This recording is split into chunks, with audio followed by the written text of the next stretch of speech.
요것도 뭐 눈치를 채셨을지 모르겠지만 2년 동안에 요한일서를 제가 다 했습니다. 20절을 빼놓고 이제 저희가 다 다룬 거죠. 요한일서를 한번 끝까지 한번 저희가 봤다라고도 얘기할 수 있는데, 오늘은 이 19절을 한번 좀 살펴보도록 하겠습니다. 그럼 이 19절이 어떤 의미인가를 파악하는 데 있어서 19절이 어떤 어조로 얘기하고 있는지를 우리가 알면 무척 도움이 됩니다. 19절 처음에 보면은 또 아는 것은 이라고 이제 요한이 얘기를 하고 있죠. 또 아는 것은, 이 말은 요한이 단언하고 있는 겁니다. 그러니까 너무나 확실해서, 너무나 분명해서 주저앉지 않고 당연히 이렇게 자신 있게 얘기하는 단언을 사도 요한이 하고 있는 것이죠. 이 단언하는 것은 상대방에게 신뢰를 주기도 하고요. 그리고 단언을 하는 것은 분명하기 때문에 오해의 여지가 거의 없습니다. 근데 반면에 또 단언하는 것의 위험성이라면, 단언은 분명하기 때문에 화목을 깨뜨릴 수 있는 가능성이 있습니다. 공동체가 있다, 어떤 사람과 사람 사이에 어떤 사람이 단언을 하면 그 말로 인해서 잘 되면 좋지만 안 됐을 경우에는 둘 사이가 갈라질 수 있는 이런 일이 단언이 가지고 있는 단점이기도 합니다. 16세기에 그 마틴 루터라는 사람이 이런 얘기를 했는데, 뭐라고 얘기했냐면, 그리스도인들에게 있어서 단언보다 더 친숙하고 특징적인 것은 없습니다. 단언들을 없애버린다면 그리스도교도 없어져 버립니다 라고 얘기를 했습니다.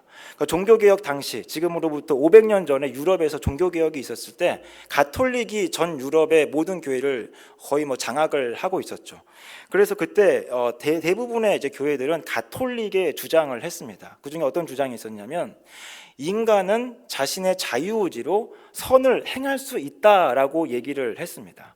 근데 이 얘기를 루터는 도저히 받아들일 수가 없는 거죠. 근데 전 유럽을 장악하고 있고 그 가장 확실한 세력이 가톨릭이니까 대부분의 학자들을 가톨릭을 따랐는데, 루터만큼은 도저히 그것을 따를 수가 없었습니다. 루터는 이렇게 그래서 주장을 했죠. 인간은 죄로 말미암아 전 인격이 다 부패했기 때문에 자기가 가지고 있는 자유의지로 선을 행할 수가 없습니다. 오히려 죄된 본성을 가지고 있기 때문에 죄된 본성에 따라 행하는 노예 의지만 가지고 있을 뿐입니다 라고 루터가 얘기를 했습니다. 그러니까 이 주장 때문에 전 유럽의 그 교회가 가톨릭과 개신교 두 가지로 이렇게 구분이 되는 그런 사상 초유의 사태가 벌어졌는데, 그럼에도 불구하고 루터는 이 주장을 굽힐 수가 없었죠. 단호하게 단언을 했는데, 오늘 이 요한일서 5장 18절의 이 말씀이 이런 어조라고 생각을 하시면 됩니다. 그러니까 사도 요한이 우리에게 어떤 식으로 얘기를 하고 있냐면, 두루뭉술하게 그냥 지나가는 듯이 어설프게 조심스럽게 얘기하는 게 아니라 확실하고 여지 없이 분명하게 주저함 없이 지금 29절을 저희에게 얘기를 하고 있습니다. 이 말씀에 의하면 세상은 두 가지로 나누어져 있다라고 얘기를 합니다. 중간은 없죠. 예전에 제 친구가 그 노모사를 준비했을 때 저한테 이런 얘기를 했었는데, 세상의 모든 사람은 두 부류가 있다. 노무사와 노무사가 아닌 사람, 그렇게 얘기를 한 적이 있는데, 같은 이야기를 사도 요한이 얘기를 하는 겁니다. 세상의 모든 사람들은 딱 두 부류밖에 없다. 하나님께 속한 자가 있고 세상에 속한 자, 그 두 부류밖에 없다라고 얘기를 하고 있는데, 이것이 그리스도인인 우리가 가져야 할 세상관이자 인간관, 세계관이라고 얘기를 할 수가 있습니다. 세상에 대해서 우리 그리스도인은 방금 말씀드린 이런 분명한 태도를 가지고 있어야 되죠. 세상의 모든 부류는 하나님께 속한 자가 있고 세상에 속한 자, 이렇게 두 가지 부류가 있다. 이것을 그리스도인은 기억을 할 필요가 있습니다. 이 방금 말씀드린 이 요한이 얘기한 거, 이 두 부류에 대해서 요한만 얘기한 게 아니죠. 성경에 곳곳에 보면 나와 있는데, 예수님도 이런 말씀을 하셨습니다. 요한복음 17장에 보면 예수님께서 세상에 남겨질 그리스도인들을 위해서 기도하시는 예수님이 나오시는데, 거기서 뭐라고 말씀하셨냐면, 내가 세상에 속하지 아니함 같이 그들도 세상에 속하지 아니하였사옵나이다 라고 말씀하시면서 세상과 그리스도인들 구분을 하셨죠. 그리고 17장 요한복음 17장 14절을 보면 내가 아버지의 말씀을 그들에게 주었사오매 세상이 그들을 미워하였사오니 이는 내가 세상에 속하지 아니함 같이 그들도 세상에 속하지 아니함으로 인함이니이다 라고 말씀하시면서 세상이 하나님의 백성들, 하나님께 속한 자들을 미워할 것이라고 예수님께서도 말씀을 하셨습니다. 바울도 같은 얘기를 했죠. 고린도 후서 6장 14절을 보면 너희는 믿지 않는 자와 멍에를 함께 매지 말라. 의와 불법이 어찌 함께하며 빛과 어둠이 어찌 사귀며 라고 얘기를 했습니다. 빛과 어둠은 결코 함께 할 수가 없죠. 빛이 오면 어둠은 반드시 이제 물러날 수밖에 없습니다. 아무리 밤이 칠흑같이 어둡다 하더라도 그 어둠이 밤하늘에 빛나고 있는 달, 별의 그 밝음을 빛을 침범할 수가 없는 거죠. 이처럼 세상과 교회도 결코 함께 할 수 없다라고 바울이 얘기를 하고 있습니다. 히브리서 11장에도 봐도 13절을 보면 이 사람들은 다 믿음을 따라 죽었으며 약속을 받지 못하였으되 그것들을 멀리서 보고 환영하며 또 땅에서는 외국인과 나그네임을 증언하였으니 라고 말씀하면서 우리 믿음의 조상들은 이 세상이 우리가 속해 있는 곳이 아니라는 것을 알았기 때문에 본향을 바라면서 나그네와 같이 이 세상을 살아갔다라고 얘기를 하고 있습니다. 그래서 이런 의미에서 그리스도인이 세상에 속하지 않았다는 것을 의식하고 품고 항상 생각하고 마주하며 사는 것은 굉장히 중요하죠. 세상은 항상 우리에게 말을 걸죠. 뉴스를 통해서 여러 가지 매체를 통해서 책을 통해서 영향력 있는 사람을 통해서 우리에게 말을 하고 우리에게 제안을 합니다. 그래서 그 제안을 통해서 우리들로 받아들이게 하고 그래서 우리 안으로 그 제안을 통해서 들어오려고 하는 것이 세상인데 그럴 때마다 오늘의 이 말씀을 가지고 우리 안으로 들어오려고 하는 우리를 제안하고 우리를 설득하려고 하는 그 세상의 여러 가지 침투를 우리가 오늘 이 말씀으로 걸러내야 된다라는 것입니다. 다시 한번 이 19절의 말씀, 이 어조를 생각을 하면 그럼 이렇게 단호하게 얘기를 한다 할지라도 그렇다고 해서 사도 요한이 지금 이 19절의 말씀을 굉장히 좀 교만하게 굉장히 나는 하나님께 속해 있고 세상은 하나님께 속해 있지 않으니까 세상을 깔보는 듯한 조롱하는 듯한 그런 얘기로 또 하는 것은 아닙니다. 바리새인과 세리의 기도를 보면 바리새인이 저는 세리와 같지 아니함을 감사합니다라고 굉장히 교만한 태도로 얘기했는데 그런 태도로 지금 사도 요한이 얘기하는 것은 아닙니다. 그리고 교회사를 보면 그리스도인이 한때 굉장히 세상에 대해서 우월하다라는 생각을 가지고 십자군 원정이라는 걸 벌였죠. 그래서 이교도들을 그냥 아주 잔악하게 죽이는 그런 일이 있었는데 그런 식으로 지금 사도 요한이 내가 하나님께 속해 있으니까 나는 세상 사람들보다 우월하다 이런 의도로도 얘기를 하고 있는 것이 아닙니다. 오히려 사도 요한은 지금 이 19절을 어떤 식으로 얘기하고 있냐면 우월하거나 교만하거나 조롱하거나 이런 것이 아니라 나는 하나님께 속해 있기 때문에 그것에 대해서 너무나 감사하다라는 그런 아주 깊은 겸손과 깊은 감사를 가지고 이 19절을 얘기를 하고 있는 거죠. 그래서 이 말씀을 따라서 우리가 그리스도인인데 그리스도인인 됨을 생각하면서 세상에 대해서 너무 악하니까 그것에 대해서 교만하거나 우월감을 가지는 것은 올바른 태도가 아니라 오히려 그리스도인으로서 가져야 할 올바른 태도는 하나님께서 이런 악한 세상 가운데서 우리를 하나님께 속하게 해주셨구나라고 감사하는 것, 그것이 그리스도인으로서 가져야 할 올바른 태도다라는 것입니다. 그러면 한번 이제 19절을 좀 더 깊숙이 들여다볼 필요가 있죠. 그럼 세상은 무엇이고 하나님께 속한 것은 무엇인가 한번 좀 생각을 해볼 필요가 있는데 사실 이 세상에 대해서는 지난번 요한일서 5장 4절을 하면서 한번 다룬 적은 있습니다. 거기서 말씀하고 있는 이 세상이라는 것은 한마디로 정의하면 하나님 없이 세워진 모든 것이 다 세상입니다. 그러니까 하나님을 생각하지 않는 모든 생각들, 하나님께서 지배하지 않는 그런 모든 지배하고 있는 그런 상황들, 다스림 가운데 있지 않는 것들, 하나님이 없는 모든 것이 바로 세상이다라고 얘기를 하고 있습니다. 세상이 하나님이 아닌 악한 자들에게 붙들려 있다는 거, 이것이 바로 세상이 악하다는 것의 핵심이라고 얘기를 하고 있습니다. 그러니까 세상이 하나님이 아닌 악한 자들에게 붙들려 있다. 그것은 이 세상이라는 것은 악한 자의 지배하에 있고 악한 자의 영향력에 있다라는 건데, 여기서 핵심은 악한 자가 있다라는 것이죠. 악한 세력이 있습니다. 사탄, 마귀가 있다라는 거죠.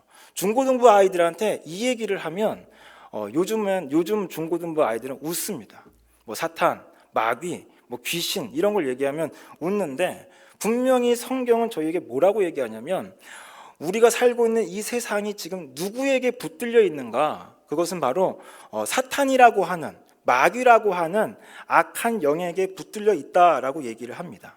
이 사탄과 마귀가 어디로부터 나왔나라고 한다면 사탄과 마귀는 옛날엔 천사였죠. 굉장히 높은 계급의 천사였는데, 근데 그 높은 계급의 천사가 하나님께 맞서고 대항하면서 하나님으로부터 끊어지면서 이제 그 천사가 그 마귀의 사탄의 시초가 되었다라고 보통 얘기를 합니다.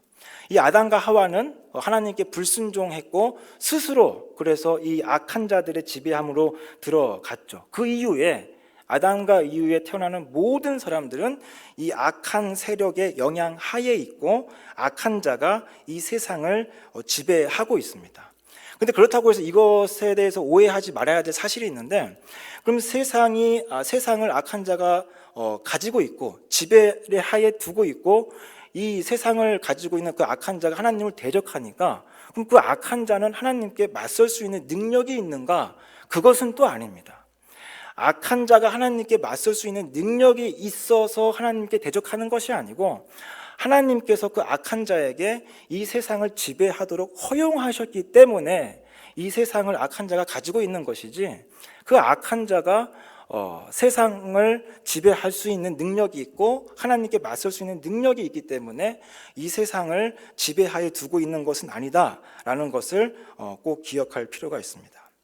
방금 말씀드린 이 내용들이 이제 그리스도인들이 가져야 될 세계관이죠. 그러니까 세상을 살면서 우리가 이 세계관을 생각하면서 어떤 생각을 가져야 하냐면, 세상을 살면서 여러 가지 문제들을 접할 때마다 그리스도인들은 악한 자가 세상을 지배하고 있기 때문에 지금 존재하는 모든 문제들은 생겼다라는 것을 항상 기억할 필요가 있습니다.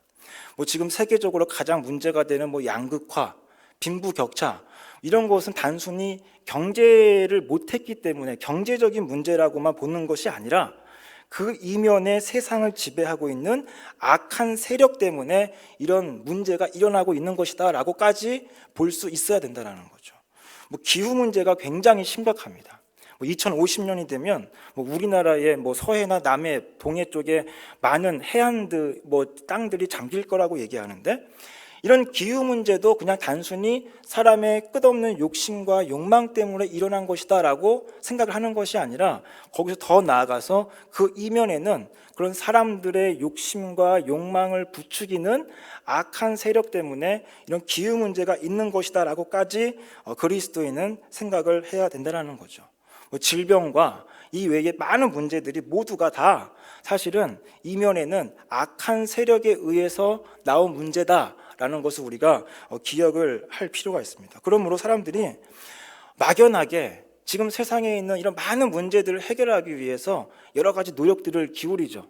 그래서 진보를 주장하는 사람들은 과학과 기술을 발전시키고 사상과 문화와 이런 것들을 발전시키면 이런 문제가 해결되면서 더 좋은 세상이 나아질 거라고 하지만, 그리스도인의 관점에서 그리스도인의 세계관을 바탕으로 우리가 이 문제들을 생각할 때, 세상의 문제들이 없어지려면, 그러려면 세상을 붙잡고 있는 악한 세력이 없어져야지만 이 문제들이 해결이 되는 것입니다.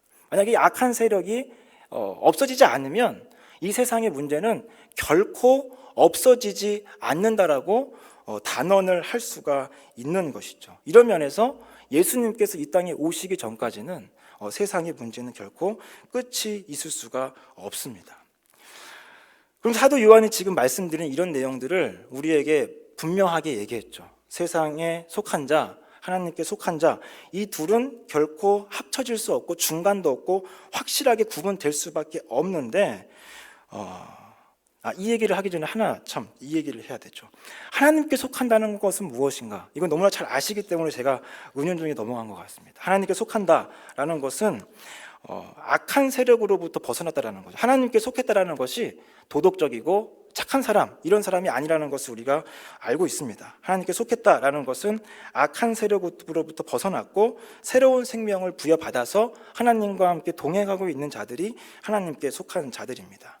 근데 이렇게 사도 요한이 이것에 대해서 얘기를 하고 있는데, 정말 사도 요한이 얘기하는 것처럼 세상과 하나님의 백성들은 정말로 구분되어서 확연하게 뚜렷하게 구분이 되는가라고 했을 때 저희들은 거기에 대해서 쉽게 답을 할 수가 없습니다.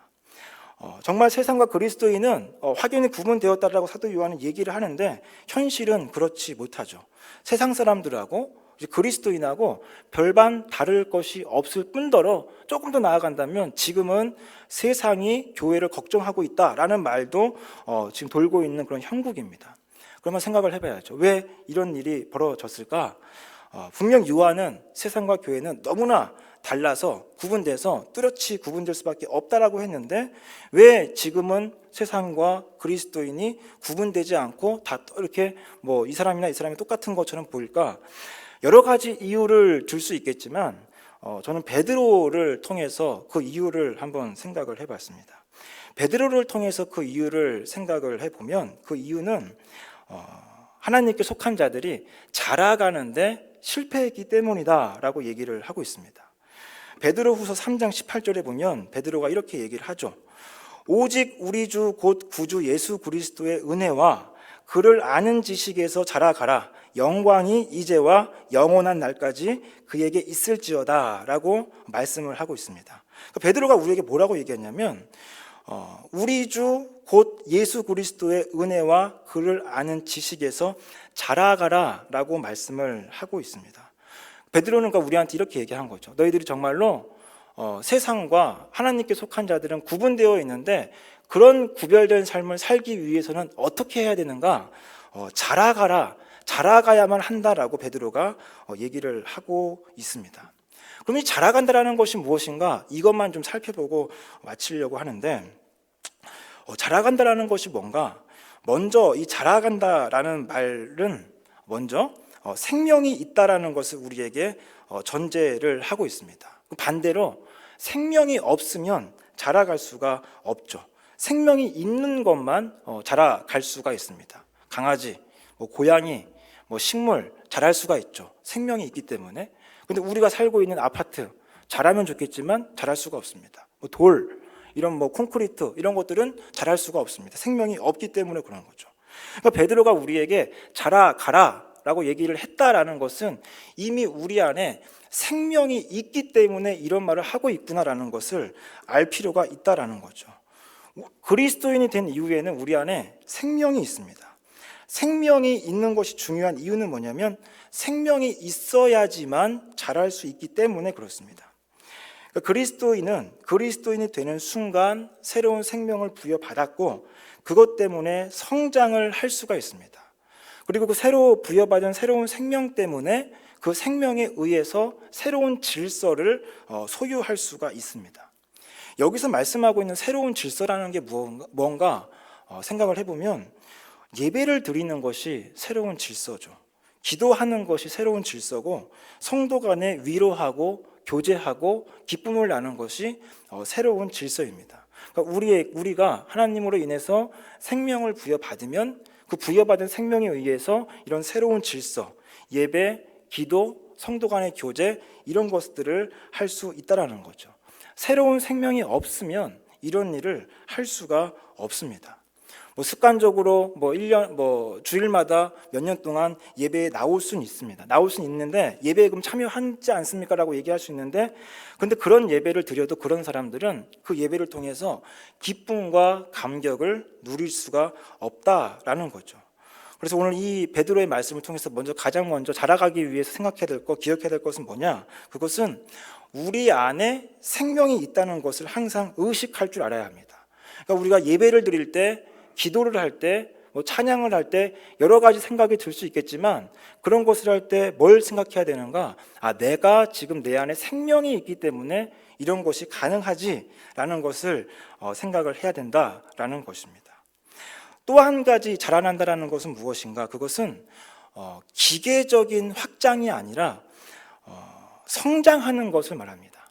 그러니까 자라간다라는 게 뭔가 기계적인 확장, 그냥 뭐 늘어지는 이런 것이 아니라 성장하는 것이 자라간다라는 것입니다. 여기서 그러니까 기계적인 확장하고 성장한다라는 것을 좀 구분할 필요가 있죠.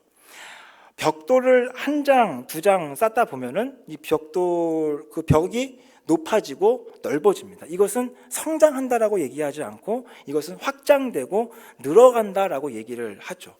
그럼 성장한다라는 것은 이런 거죠. 월요일날 제가 강낭콩을 심으면 며칠 뒤에 갑자기 싹이 튀고 줄기가 나서 거기서 뭐 잎도 나고 열매도 맺는 이런 것들이 성장한다라는 것입니다. 그리스도인이 똑같다라는 거죠. 그리스도인은 결코 기계적으로 확장하는 것이 아니라 그리스도인은 성장을 해가야 합니다. 루터를 통해서 이게 뭔지 좀 쉽게 알 수가 있는데, 루터는 정말로 자라가기 위해서 무진장 애를 쓴 인물이 루터입니다. 그래서 이 루터는 어떻게 했냐면 정말 자라가기 위해서 아침에 일어나면 기도를 하고 무건 수행을 하고 또 노동을 하고 또 고행을 하고 또 고해 성사를 하는 이런 일을 매일매일 반복을 했죠. 자라가기 위해서. 근데 정말 그럼 루터가 자랐는가? 자라지 못했습니다. 왜 자라지 못했는가? 루터는 성장한 것이 아니라 방금 말씀드린 것처럼 기계적인 확장, 그냥 덧붙이기만 했기 때문에 그렇습니다. 뭐 기도한 것에다가 노동을 갖다 붙이고 뭐 무거운 수행을 갖다 붙이고 뭐 이런 것들을 덧붙이기만 했기 때문에 루터는 자라지 못한 거죠. 근데 루터가 언제 성장했는가? 루터는 예수님을 만나면서 성장을 했습니다. 어떻게 성장했는지 알 수 있냐면 루터가 예수님을 만난 이후에 항상 루터는 예수 그리스도를 본받아야 되겠다라는 그 일념 하에 살았는데, 그래서 뭐 그 예수 믿기 전에 했던 그런 노력들을 별로 예전처럼 그렇게 기울이지 않았음에도 불구하고 그런 생각으로 사는 루터의 인생에 뭐가 나타났냐면 뭐 사랑과 희랑과 화평과 오래 참음 이런 것 같은 9가지의 열매들이 서서히 맺히는 것이 눈으로 보이는 거죠. 그런 이런 것이 성장한다라는 것입니다. 그러니까 우리가 그리스도인으로서 성장한다라는 것은 그 식물이 자랄 때 보이지 않는 것처럼 우리가 성장하는 것이 잘 느껴지진 않지만 성장하고 있다는 것을 어떻게 알고 있냐면 우리도 모르는 사이에 우리의 신앙생활 가운데서 방금 말씀드린 이런 9가지의 열매가 조금씩 맺혀져 가고 커지는 것을 우리가 알 수 있다는 거죠. 이런 것을 하고 있다라면 그 사람은 성장하고 있다라고 얘기를 할 수가 있습니다. 마지막으로 자라간다라는 것은 무엇인가? 그것은 점진적으로 자라간다라는 것을 좀 생각을 해볼 필요가 있습니다. 자란다라는 것은 점진적이죠. 조금씩 자라갑니다. 하루아침에 키가 1m가 클 수가 없다라는 것이죠. 예수님께서 우리에게 그것을 그대로 보여주셨습니다. 하나님이시기 때문에 예수님은 하시고자 하셨으면 12명의 제자들을 그냥 뭐 3년의 시간 없이 하루아침에 위대한 성자, 성인으로 만드실 수 있었음에도 불구하고 예수님께서는 그 12명의 제자들을 3년 동안 그 오합지졸의 제자들을 물심 아주 그냥 힘든 그런 과정 속에서 끝에 결국 12명의 위대하고 헌신적인 제자들을 예수님께서 만들어 가셨죠. 이런 면에서 자라나는 것, 이것은 단번에 이루어지지 않습니다. 그리스도인도 마찬가지라는 거죠. 단번에 이루어지지 않고 조금씩 성장하기 때문에 그리스도인이라면 응당 자라가기 위해서 매일매일 노력이 있어야 합니다. 매일매일 말씀을 상고해야 하고 매일매일 기도하며 살아가야 된다라는 것이죠. 주일에 한 번 예배를 드리면 그 한 번 드린 예배는 하루치 분량밖에 되지 않습니다. 그럼 주일에 예배 한 번만 드린다? 그럼 일주일 동안 자라나는 것은 하루밖에 되지 않는다라는 거죠.